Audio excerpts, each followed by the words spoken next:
어느 날 새벽 준호는 극심한 스트레스와 피로 누적으로 인해 쓰러지고 말았습니다. 생활관에서 의식을 잃은 채 발견된 준호를 동기들이 급히 의무실로 옮겼어요. 군의관 이수진 대위가 준호를 진찰한 결과 과도한 스트레스와 영양실조 증세가 발견되었습니다. 이 병사 상태가 심각합니다.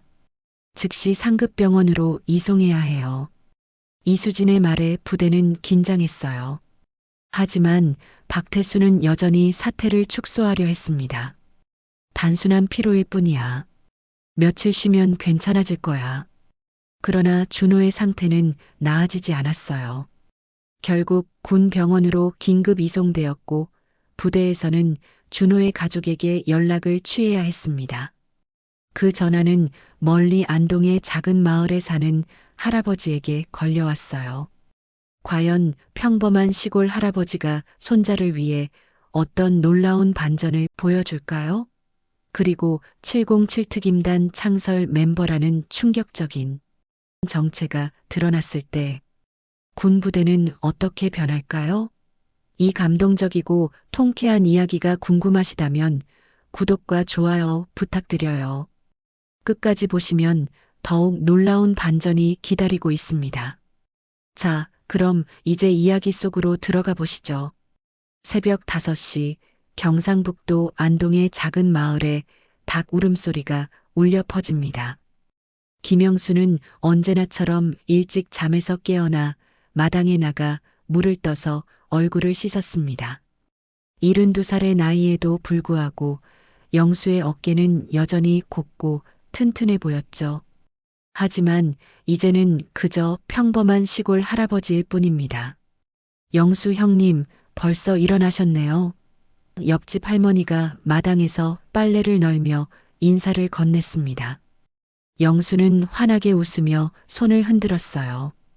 일찍 자고 일찍 일어나는 게 건강의 비결이죠. 마을 이장을 맡은 지도 벌써 10년이 넘었습니다.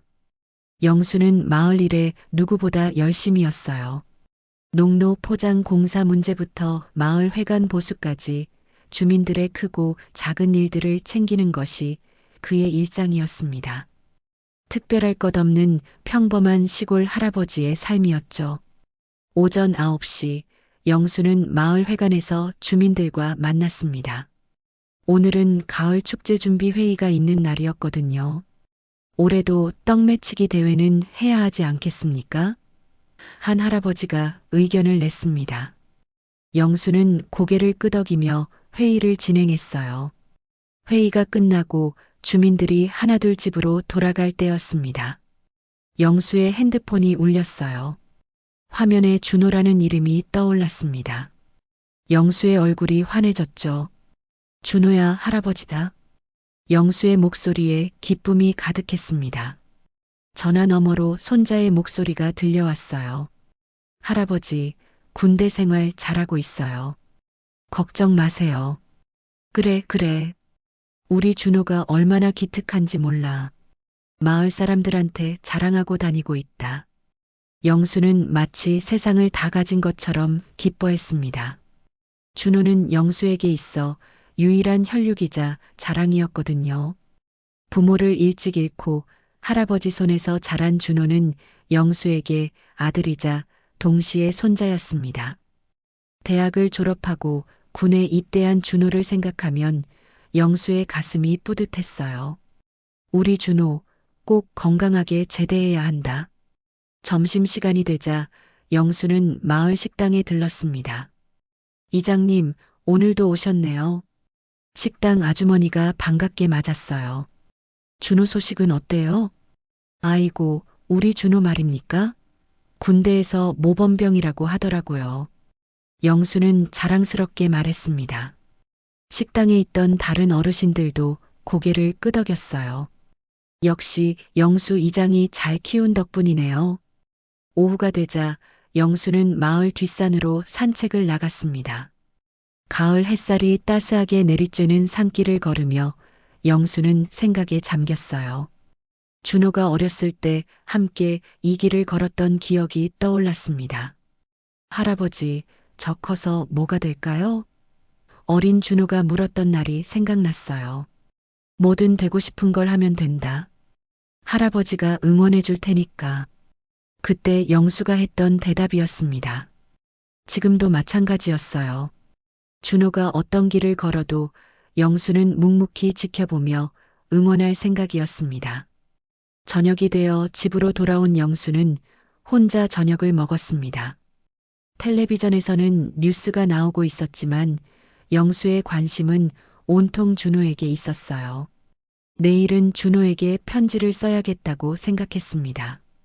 요즘 젊은이들은 문자나 전화를 좋아하지만 영수는 손편지가 더 정감이 간다고 믿었거든요. 밤이 깊어가자 영수는 잠자리에 들었습니다. 내일도 마을 일이 기다리고 있었어요. 평범하지만 소중한 일상이었습니다. 영수는 이런 평온한 삶에 만족했어요. 손자 준호가 건강하게 군 생활을 마치고 돌아와서 함께 이 마을에서 살면 더 바랄 게 없을 것 같았습니다. 그때까지 영수는 몰랐습니다. 자신의 평범한 일상이 곧 완전히 뒤바뀔 거라는 사실을 말이죠. 경기도 파주에 위치한 모 사단 본부, 새벽 5시 기상 나팔이 울려 퍼졌습니다. 김준호는 다른 병사들과 함께 부랴부랴 침대에서 일어나 세면장으로 향했어요. 22살의 준호는 군 복무를 시작한 지 벌써 8달이 지났지만 여전히 적응하기 어려운 부분들이 많았습니다. 야, 김준호. 세수는 나중에 하고 먼저 화장실 청소부터 해. 선임병의 거친 목소리가 세면장에 울려 퍼졌어요. 준호는 고개를 숙이며 대답했습니다. 네, 알겠습니다. 하지만 마음속으로는 억울함이 치밀어 올랐죠. 화장실 청소는 원래 오늘 당직이 아닌데도 자꾸만 준호에게만 시키는 일이 많았거든요. 아침 점호가 끝나고 중대장 박태수 소령이 병사들 앞에 섰습니다. 40살의 박태수는 키가 크고 건장한 체격이었지만 그의 눈빛은 언제나 차갑고 권위적이었어요. 오늘도 긴장을 늦추지 말고 훈련에 임하도록. 특히 김준호, 너는 어제 사격 성적이 형편없었으니까 오늘은 더 열심히 해야 할 거야. 준호의 얼굴이 붉어졌습니다. 다른 병사들의 시선이 모두 자신에게 쏠린 것을 느꼈거든요. 사실 준호의 사격 성적은 중간 정도였는데 박태수는 유독 준호에게만 엄격했어요. 이유를 알 수 없었지만 중대장은 준호를 못마땅해 하는 것 같았습니다. 훈련장에서의 하루가 시작되었어요. 준호는 다른 병사들과 함께 각계전투 훈련을 받았습니다. 뜨거운 햇볕 아래서 포복 전진을 반복하다 보니 온몸이 땀으로 범벅이 되었어요. 그런데 훈련 중간에 박태수가 준호를 따로 불렀습니다. 김준호, 너 동작이 왜 그렇게 굼뜨냐? 다시 해. 박태수의 목소리에는 짜증이 섞여 있었어요. 준호는 다시 포복 전진을 시작했지만 박태수는 계속해서 트집을 잡았습니다.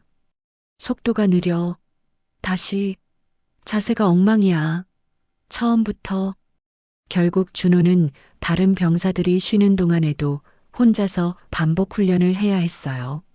점심시간이 되어서야 겨우 훈련장을 벗어날 수 있었습니다. 준호의 군복은 진흙과 땀으로 더러워져 있었고 무릎과 팔꿈치는 까져서 피가 나고 있었어요.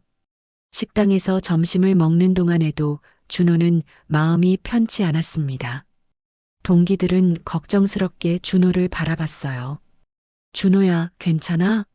그 같은 고향 출신인 이병 최민수가 조심스럽게 물어봤습니다. 괜찮아. 그냥 훈련이 좀 힘들 뿐이야. 준호는 억지로 웃으며 대답했지만 속마음은 그렇지 않았어요. 중대장의 부당한 대우가 날이 갈수록 심해지고 있었거든요. 다른 병사들도 이런 상황을 알고 있었지만 누구도 나서서 도와주지는 못했습니다. 오후 훈련이 시작되자 박태수는 또다시 준호를 불렀어요. 김준호, 너는 오늘 부대 주변 잡초 제거를 해라. 혼자서. 이는 명백히 개인적인 감정에 의한 부당한 명령이었습니다. 잡초 제거는 보통 여러 명이 함께하는 일인데 준호 혼자서 하라는 것이었거든요. 소령님, 그런데 오늘은 화기 훈련이. 준호가 조심스럽게 말하려 했지만 박태수는 날카롭게 준호를 노려봤어요. 명령에 이의를 제기하는 거야? 군인이 상관의 명령에 토를 다는 게 말이 되냐? 결국 준호는 홀로 부대 주변의 넓은 풀밭에서 잡초를 제거해야 했습니다. 오후 내내 허리를 굽히고 풀을 뽑다 보니 등과 허리가 아파왔어요. 다른 병사들은 에어컨이 있는 교육장에서 이론 수업을 받고 있는데 준호만 뜨거운 햇볕 아래에서 고된 작업을 하고 있었습니다. 저녁이 되어 생활관으로 돌아온 준호는 기진맥진한 상태였어요. 샤워를 하고 나서도 온몸이 쑤시고 아팠습니다. 그날 밤 준호는 침대에 누워서 할아버지 생각을 했어요.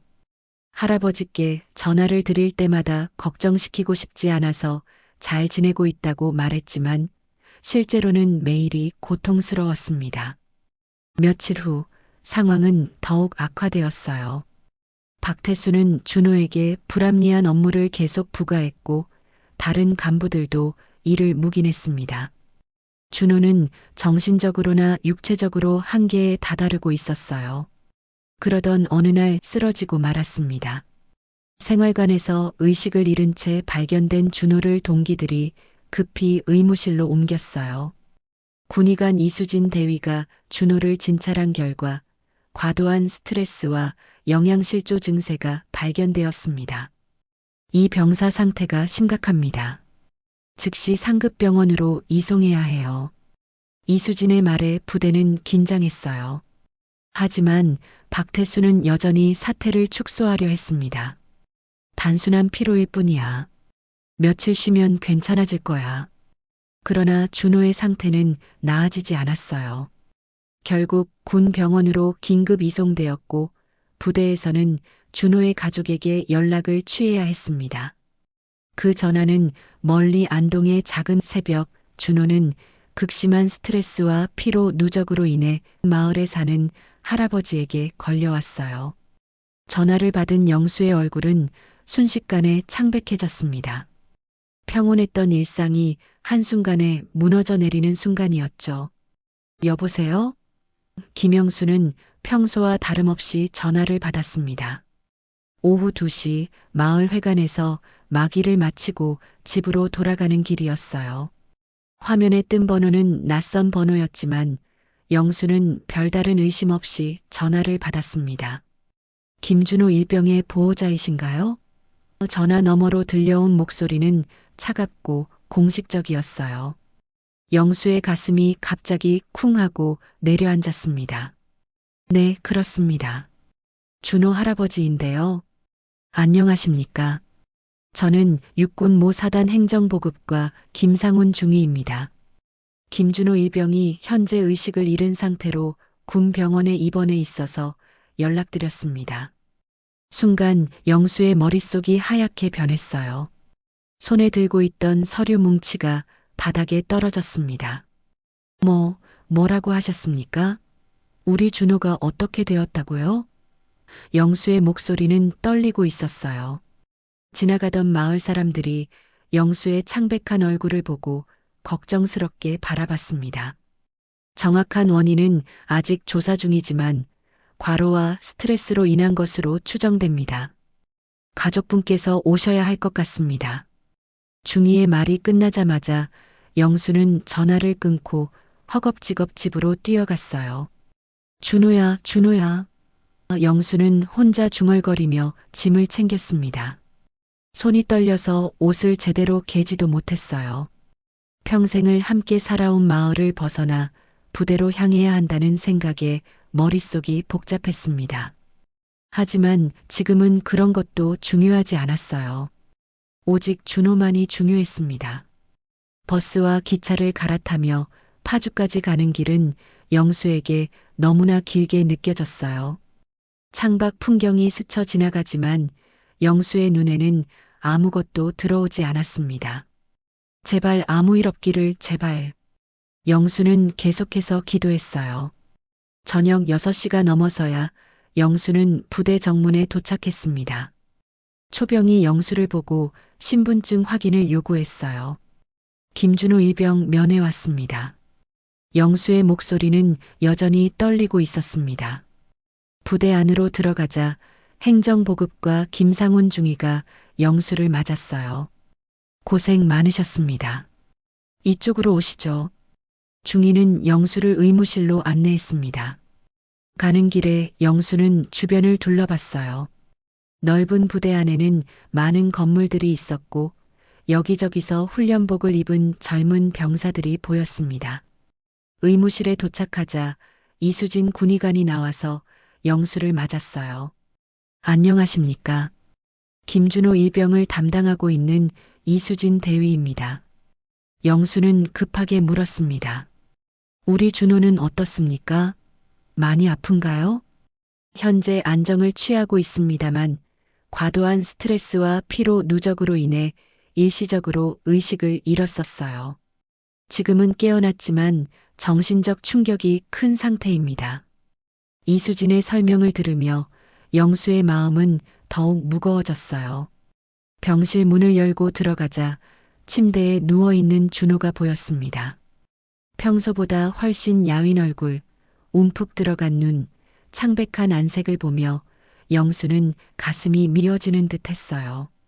준호야. 영수는 조심스럽게 손자의 이름을 불렀습니다.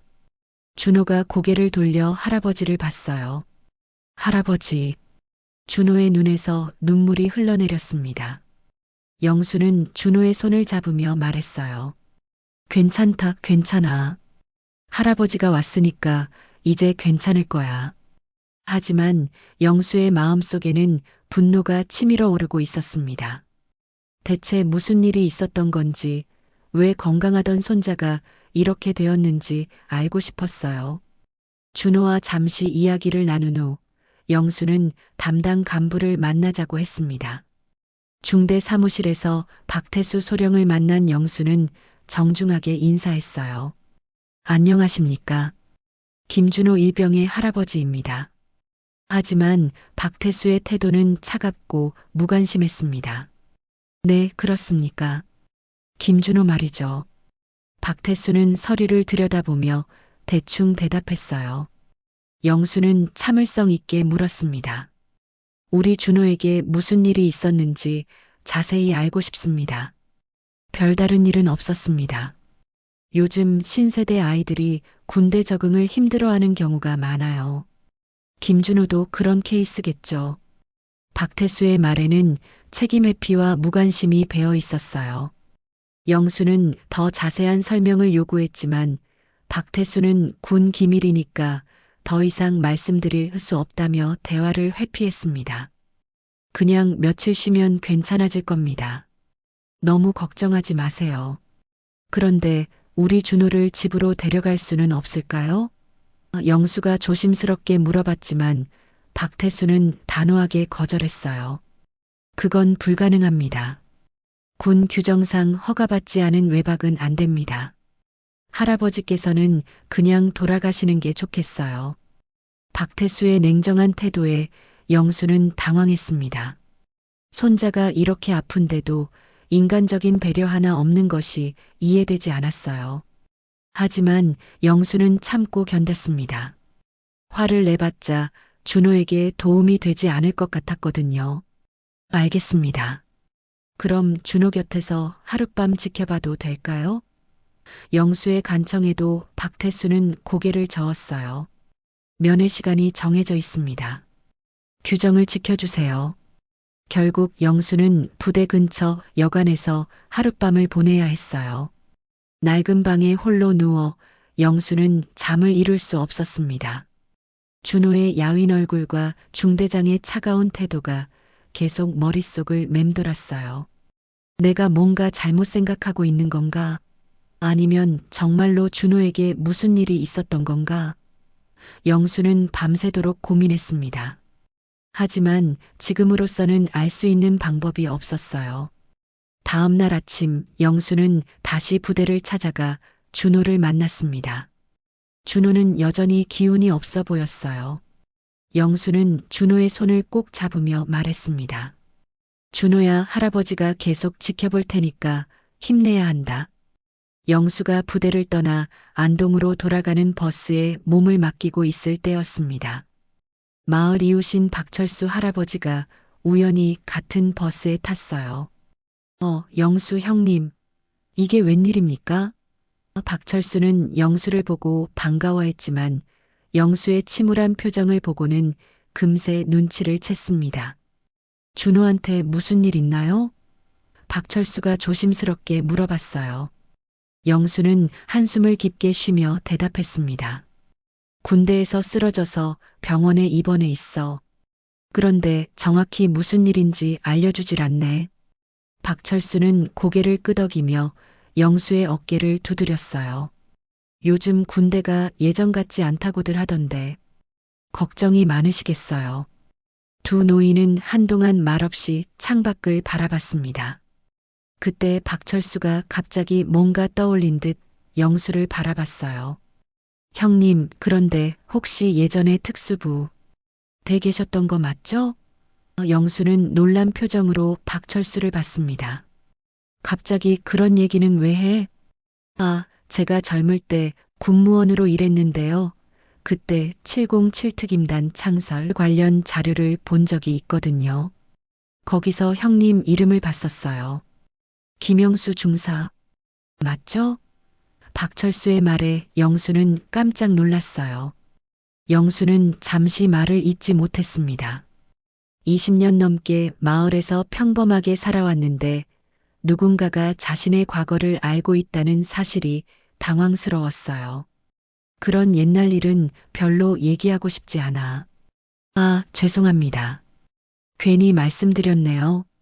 박철수는 서둘러 사과했지만 이미 상황은 바뀌어 버렸어요.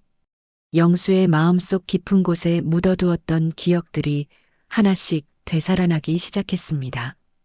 마을에 도착한 영수는 집에 들어가 오랫동안 열어보지 않았던 장롱 깊숙한 곳을 뒤졌어요. 먼지가 쌓인 낡은 상자 하나를 꺼냈습니다.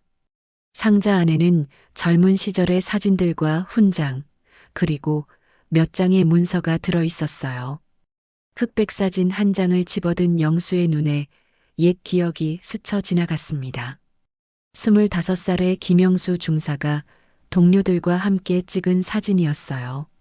모두들 늠름한 군복을 입고 자랑스럽게 서 있는 모습이었습니다. 사진 뒤에는 707특임단 창설 기념 1977년이라고 적혀 있었어요. 그때는 정말 자랑스러운 시절이었습니다. 대한민국 최초의 대테러 특수부대인 707특임단의 창설 멤버가 된다는 것은 영광이었어요. 엄격한 선발 과정을 거쳐 선택된 정예 요원들이었습니다. 영수는 그 중에서도 뛰어난 능력을 인정받았었죠. 또 다른 사진에는 해외 훈련장에서 찍은 모습이 있었어요.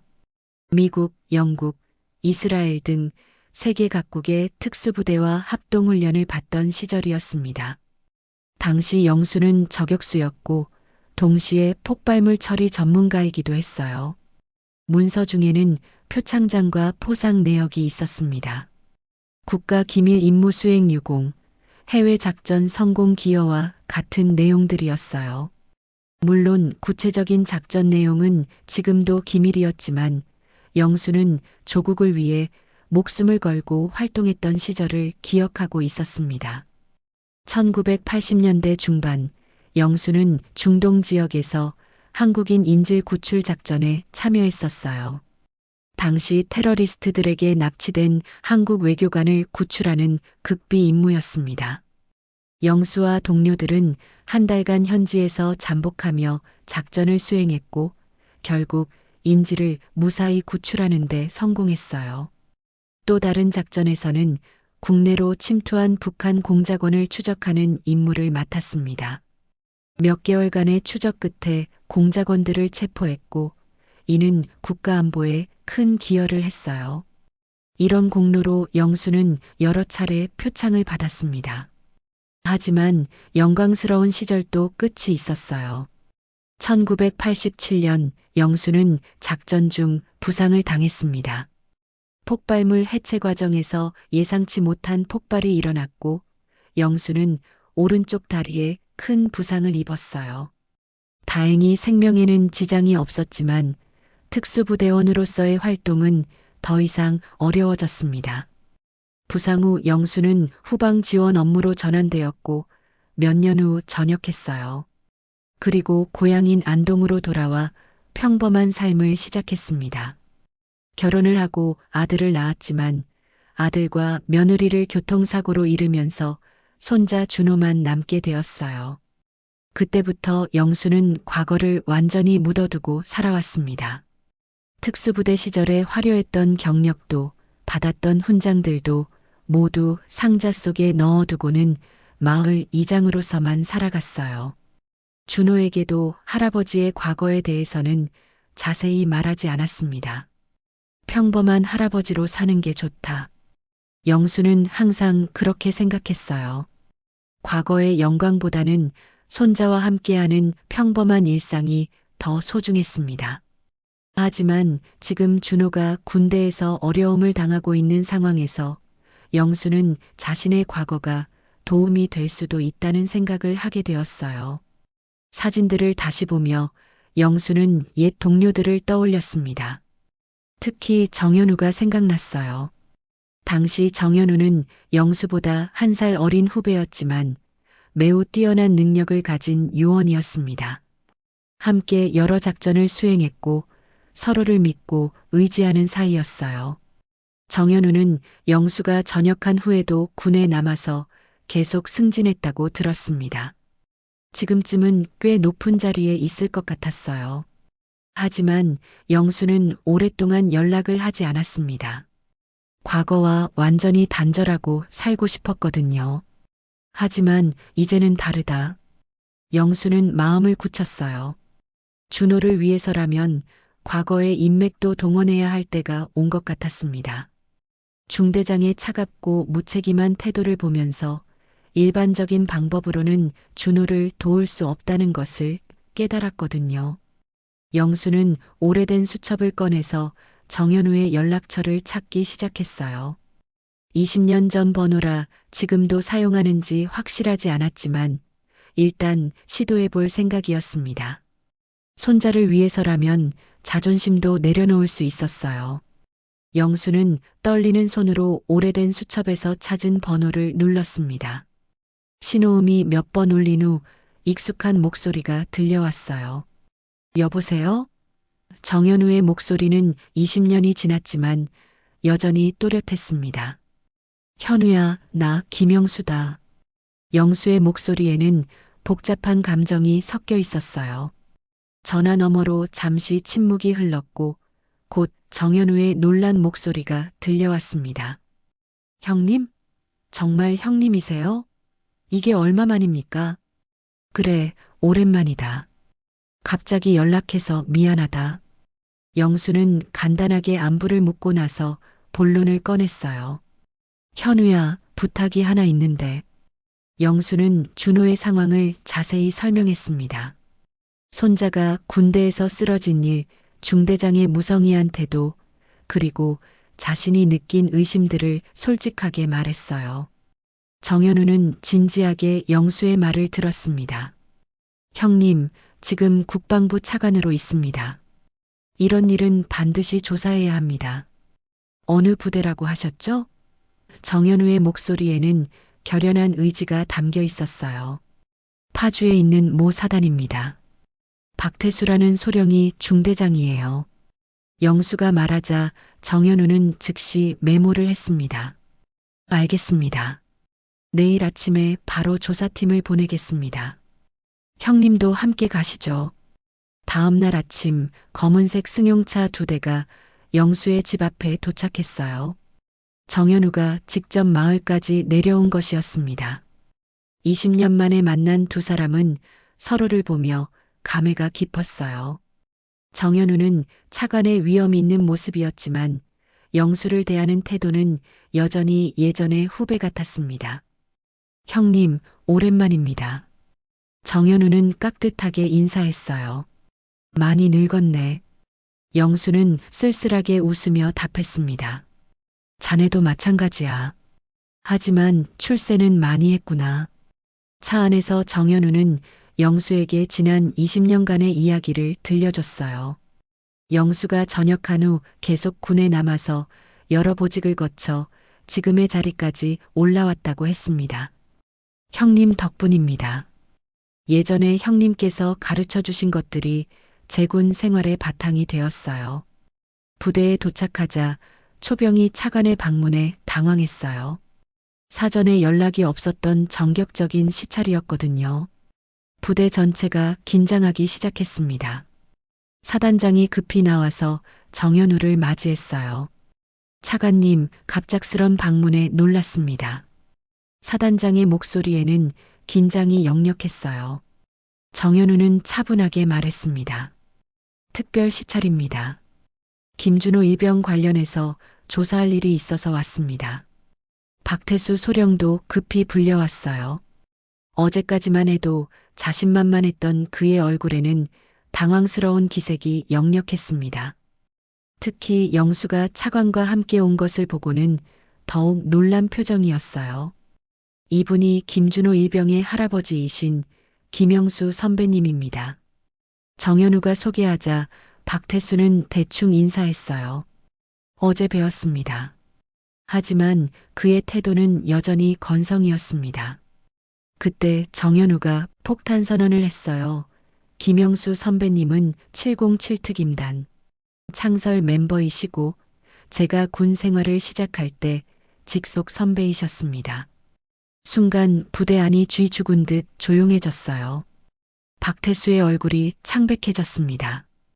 707특임단이 어떤 부대인지 군인이라면 모르는 사람이 없었거든요.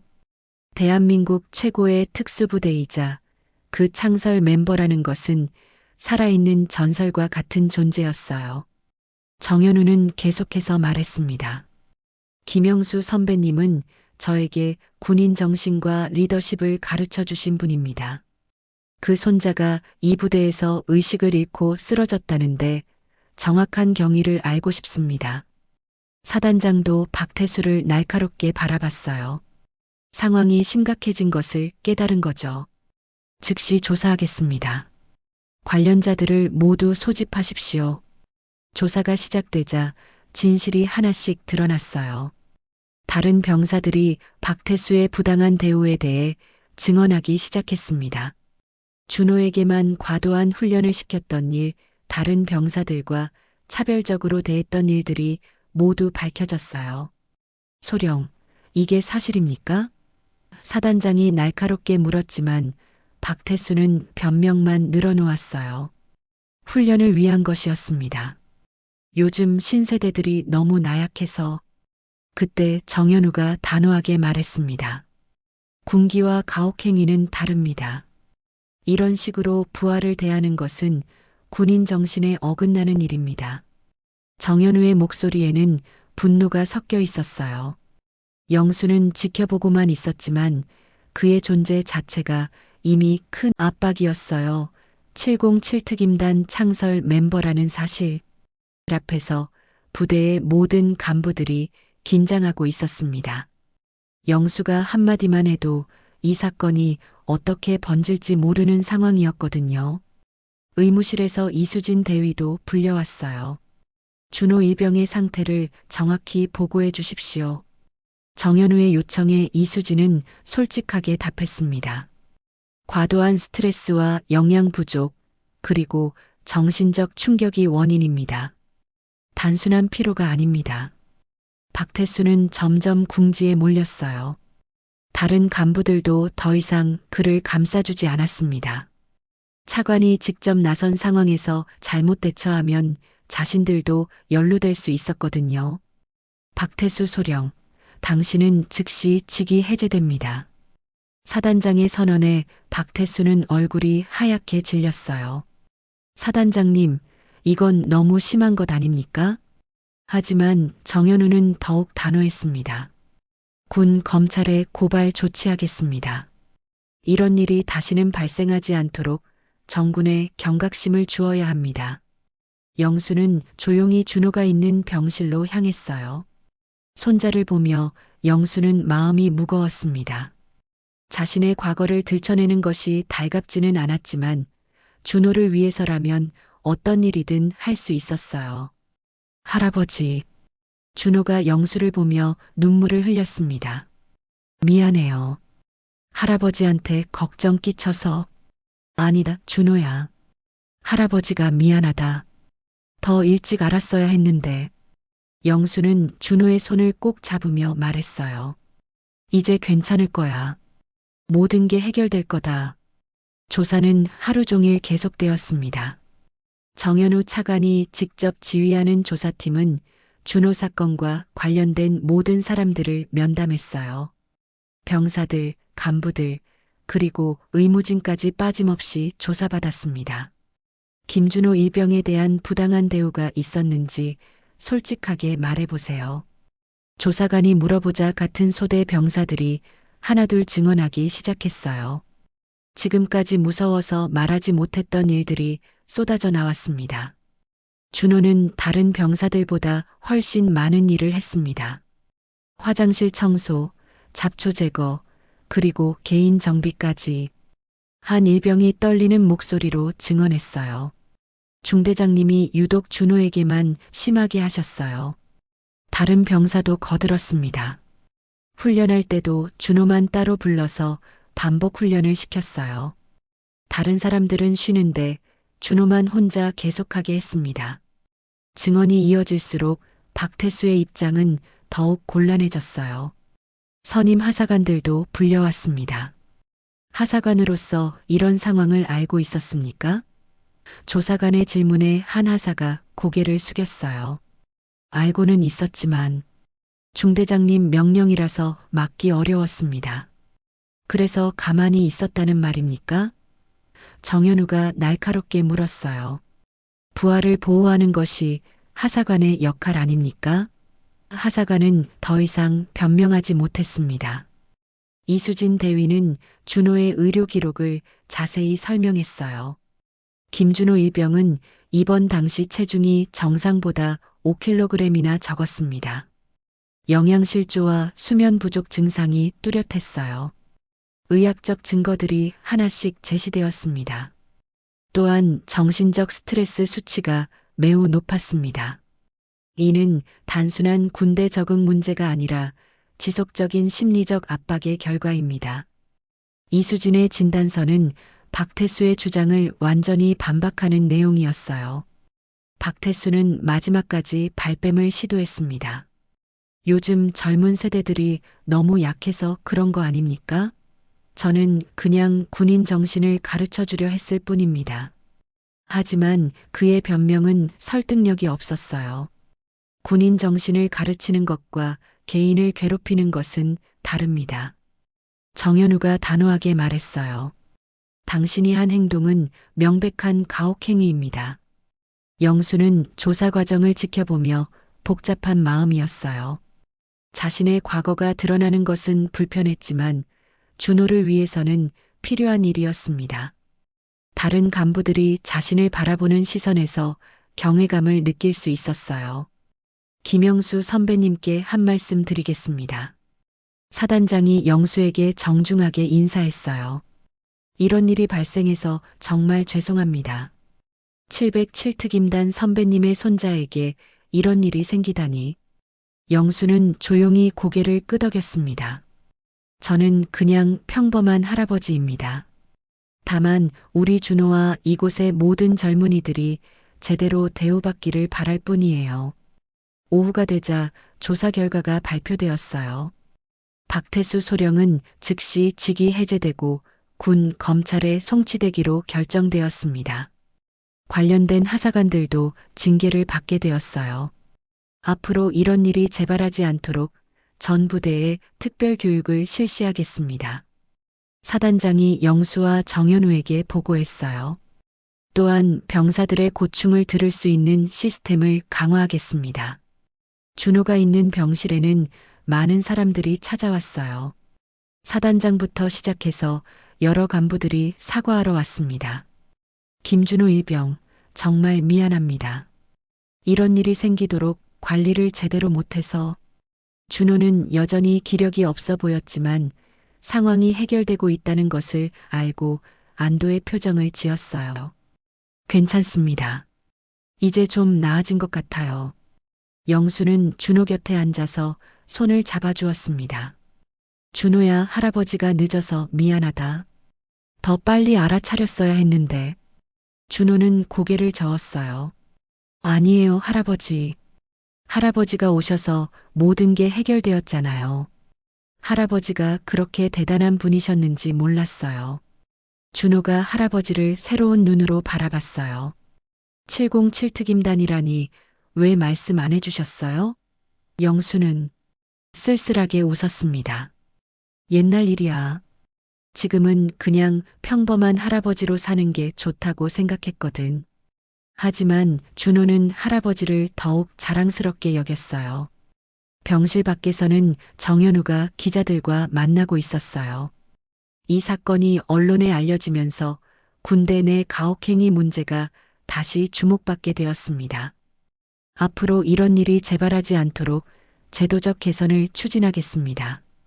박태수는 헌병대에 연행되면서도 억울하다는 표정이었어요. 하지만 증거와 증언이 명확한 상황에서 더 이상 변명할 여지는 없었습니다. 그동안 권위를 앞세워 부하들을 함부로 대했던 대가를 치르게 된 것이었어요. 저녁이 되자 영수는 정현우와 함께 부대 근처 식당에서 식사를 했습니다.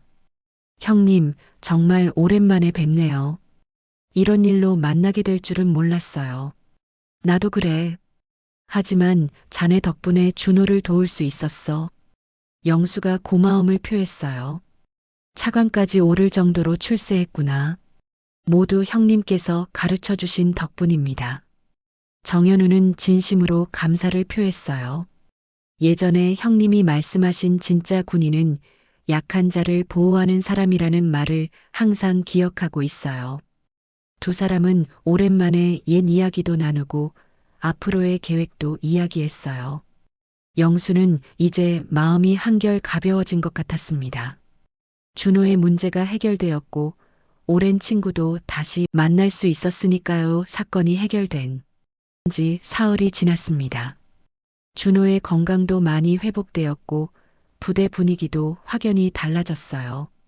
새로 부임한 임시 중대장은 병사들을 대하는 태도부터 완전히 달랐습니다.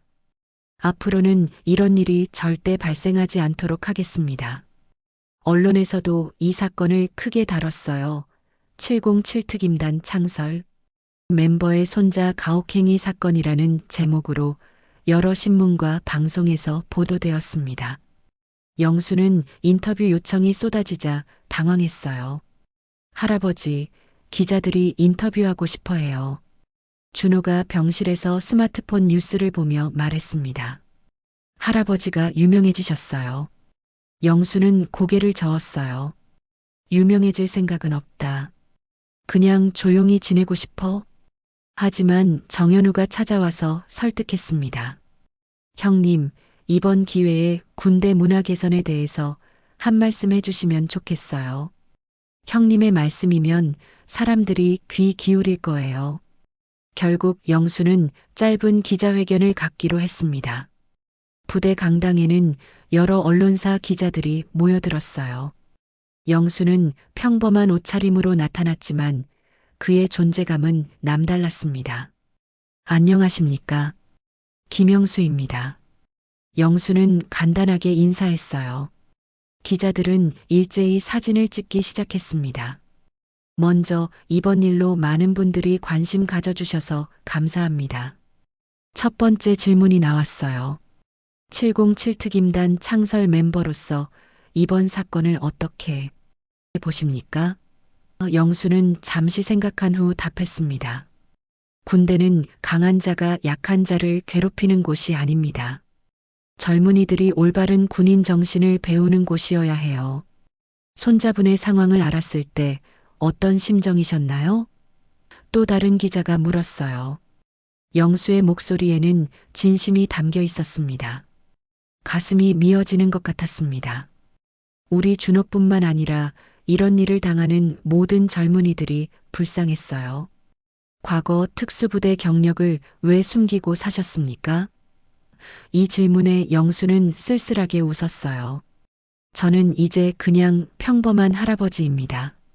과거의 영광보다는 손자와 함께하는 일상이 더 소중해요. 기자들은 영수의 담담한 태도에 감동받았어요. 앞으로 군대 문화 개선을 위해 어떤 활동을 하실 계획입니까? 영수는 고개를 저었습니다. 저는 특별한 활동을 할 생각이 없어요. 다만 모든 부모님들과 할아버지, 할머니들이 안심하고 자녀를 군대에 보낼 수 있기를 바랄 뿐입니다. 마지막으로 한 말씀 부탁드립니다.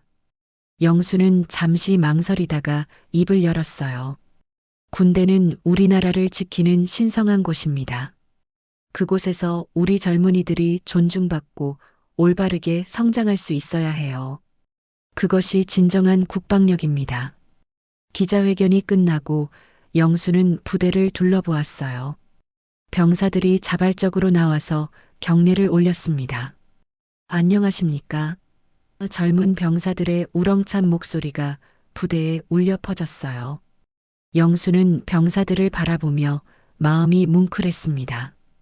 여러분, 고생이 많습니다. 모두 건강하게 군 생활 마치고 집으로 돌아가세요.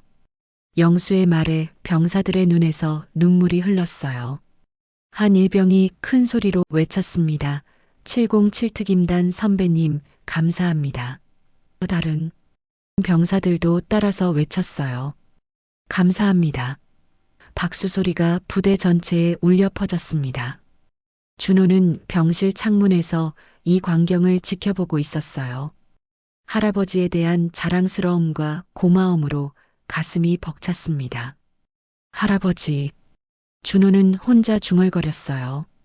저녁이 되자 영수는 준호와 함께 시간을 보냈습니다.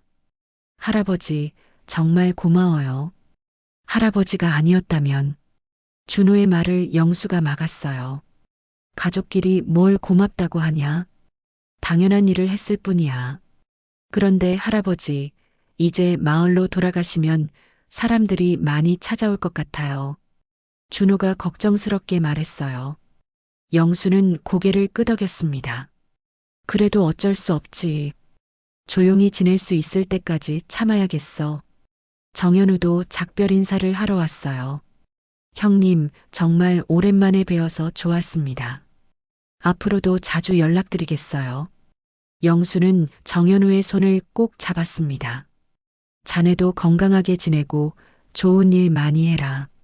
준호야, 군 생활 잘 마치고 할아버지께 효도해라. 정현우가 준호에게 당부했어요. 네, 꼭 그렇게 하겠습니다. 준호는 깍듯하게 인사했습니다. 부대를 떠나는 날 많은 사람들이 영수를 배웅했어요. 사단장부터 일반 병사들까지 모두 나와서 인사했습니다. 다시 한번 감사드립니다. 이번 일로 저희 부대가 많이 달라질 것 같습니다. 영수는 마지막으로 준호를 보며 말했어요. 준호야, 이제 정말 괜찮을 거야. 할아버지가 항상 지켜보고 있으니까 걱정하지 마라. 준호는 눈물을 참으며 대답했습니다. 네, 할아버지. 꼭 건강하게 제대하겠어요. 버스에 오르기 전 영수는 부대를 한 번 더 돌아봤어요. 며칠 전과는 완전히 달라진 분위기였습니다. 병사들의 표정도 밝아 보였고 간부들도 더 인간적으로 변한 것 같았어요. 이제 정말 끝났구나. 영수는 혼자 중얼거렸습니다. 창밖으로 지나가는 풍경을 보며 영수는 생각했어요. 자신의 과거가 이렇게 도움이 될 줄은 몰랐지만 결과적으로는 좋은 일이었던 것 같았습니다. 집으로 돌아가는 길, 영수의 마음은 한결 가벼웠어요. 준호의 문제도 해결되었고 많은 젊은이들에게도 도움이 되었으니까요. 역시 영웅은 특별한 곳에 있는 게 아니구나. 영수는 스스로에게 말했습니다. 8챕터 새로운 시작. 한 달이 지났습니다. 준호는 완전히 건강을 회복하고 정상적인 군 생활을 이어가고 있었어요. 부대 분위기는 완전히 달라졌습니다.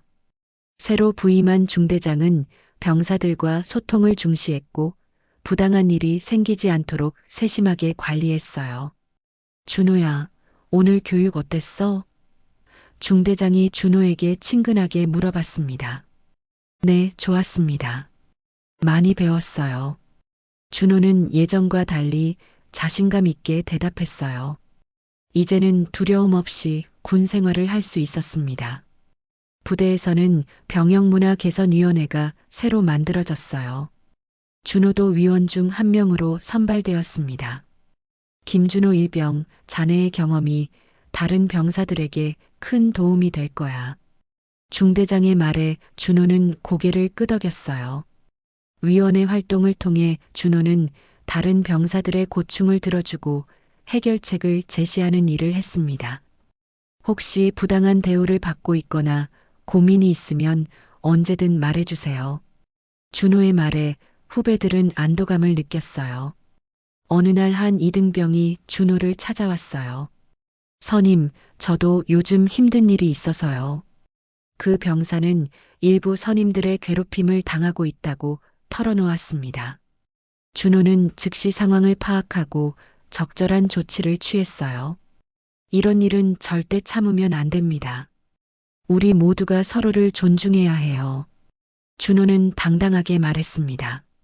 자신의 경험을 통해 다른 사람들을 도울 수 있다는 것이 뿌듯했어요.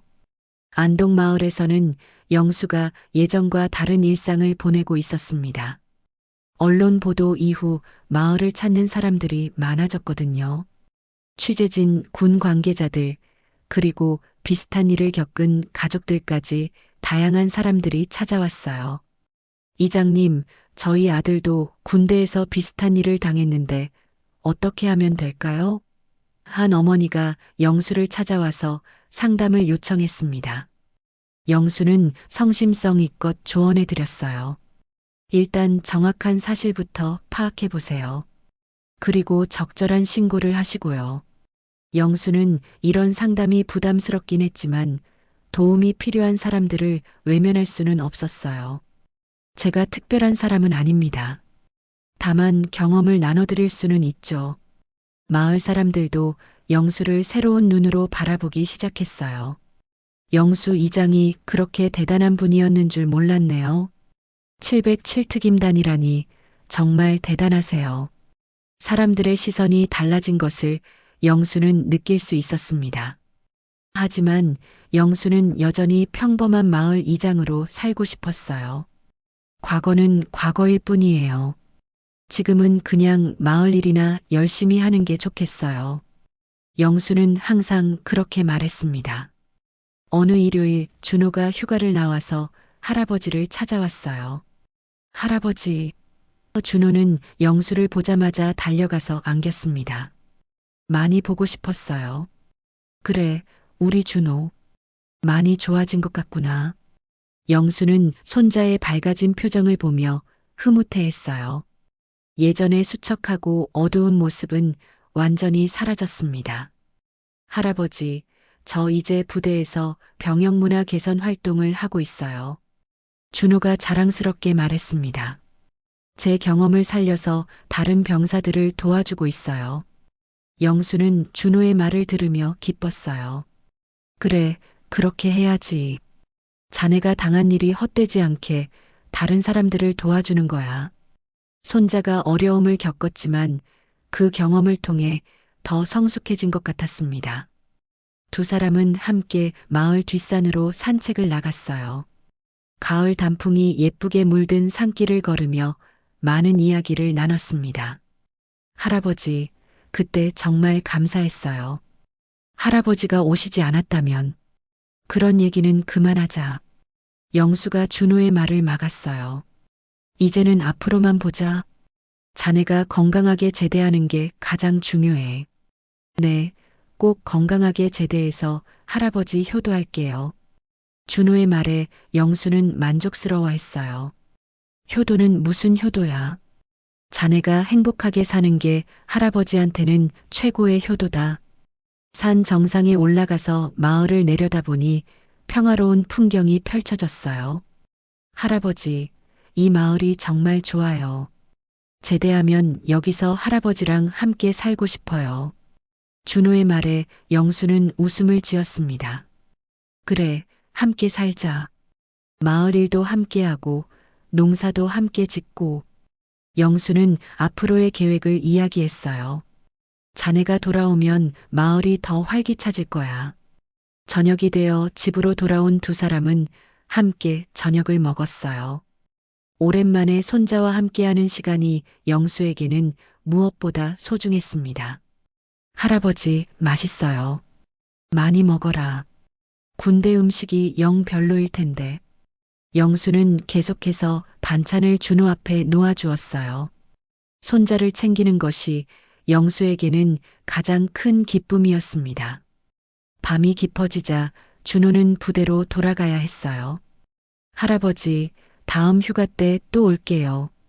버스 정류장에서 작별 인사를 하며 준호가 말했습니다. 그래, 조심해서 가고 건강하게 지내라. 영수는 손자를 배웅하며 말했어요. 부대에서도 좋은 일 많이 하고. 버스가 떠나고 나서 영수는 혼자 집으로 돌아왔어요. 조용한 집이지만 마음은 따뜻했습니다. 준호가 건강하게 잘 지내고 있다는 것만으로도 충분했어요. 며칠 후 영수에게 특별한 손님이 찾아왔어요. 국방부에서 파견된 직원이 감사패를 전달하러 온 것이었습니다. 김영수 이장님의 헌신으로 군 문화 개선에 큰 도움이 되었습니다. 하지만 영수는 감사패보다는 다른 소식이 더 기뻤어요. 앞으로 정군에서 병역 문화 개선 교육을 실시하기로 했습니다. 김준호 일병의 사례도 교육 자료로 활용될 예정입니다. 그래서 더 많은 젊은이들이 도움을 받을 수 있겠군요. 영수는 흐뭇해했어요. 자신과 준호가 겪은 일이 다른 사람들에게 도움이 된다니 의미가 있었습니다. 저녁 무렵 영수는 마을 뒷산에 홀로 올라갔어요. 석양이 지는 풍경을 바라보며 지난 일들을 되돌아봤습니다. 평범한 할아버지로 살던 자신이 이런 일을 겪게 될 줄은 몰랐지만 결과적으로는 의미 있는 일이었어요. 영웅은 특별한 곳에 있는 게 아니구나. 영수는 혼자 중얼거렸습니다. 우리 곁에 일상 속에 있는 거야. 평범한 할아버지였지만 손자를 위해서라면 무엇이든 할 수 있다는 것을 깨달았어요. 마을로 내려가는 길에 영수는 마음이 평온했습니다. 준호는 건강하게 군 생활을 하고 있고 많은 젊은이들이 더 나은 환경에서 군 복무를 할 수 있게 되었으니까요. 이보다 더 바랄 게 있을까 싶었습니다. 집에 도착한 영수는 준호에게 문자를 보냈어요. 할아버지가 항상 응원하고 있다. 건강하게 지내라. 곧 준호에게서 답장이 왔습니다. 네, 할아버지. 사랑해요.